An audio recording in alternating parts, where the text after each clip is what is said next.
മണ്ഡലപൂജ. വൃശ്ചികം 1-ാം തീയതി ആരംഭിച്ച് ധനു 11-ന് അവസാനിക്കുന്ന 41 ദിനങ്ങളാണ് ശബരിമല തീർത്ഥാടനവുമായി ബന്ധപ്പെട്ട മണ്ഡലകാലം.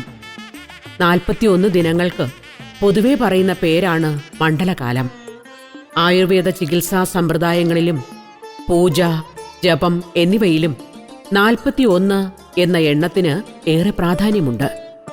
വർഷം തോറും നടക്കുന്ന ശബരിമല തീർത്ഥാടനത്തിന്റെ ആദ്യ ഘട്ടമാണ് മണ്ഡലകാലം. വ്രതശുദ്ധിയോടെ മുദ്രമാലയണിഞ്ഞ് 41 ദിനങ്ങൾ ഈശ്വര ഭജനത്തോടെ കഴിഞ്ഞു വേണം ശബരിമലയിലെത്താൻ എന്നാണ് വിശ്വാസം. ശബരിമല ക്ഷേത്രോത്സവം നടക്കുന്നത് ഈ മണ്ഡലകാലത്താണ്. അയ്യപ്പന്റെ നാളായ ഉത്രം നാളിന് കൊടിയേറി 10 ദിവസം നീണ്ടു നിൽക്കുന്ന ഈ ഉത്സവം 10-ാം ദിവസം പമ്പയിൽ നടക്കുന്ന ആറാട്ട് കഴിഞ്ഞ് തിരിച്ചെഴുന്നള്ളുന്നതോടെ അവസാനിക്കുന്നു.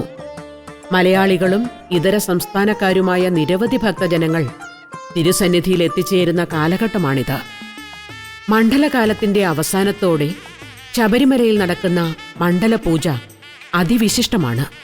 തിരുവിതാംകൂർ രാജാവ് സമ്മാനിച്ച തങ്ക അങ്കി അണിഞ്ഞുകൊണ്ട് ശ്രീ ശാസ്താവിനെ ദർശിക്കാൻ കിട്ടുന്ന ഒരു പുണ്യവേളയാണ് മണ്ഡലപൂജ.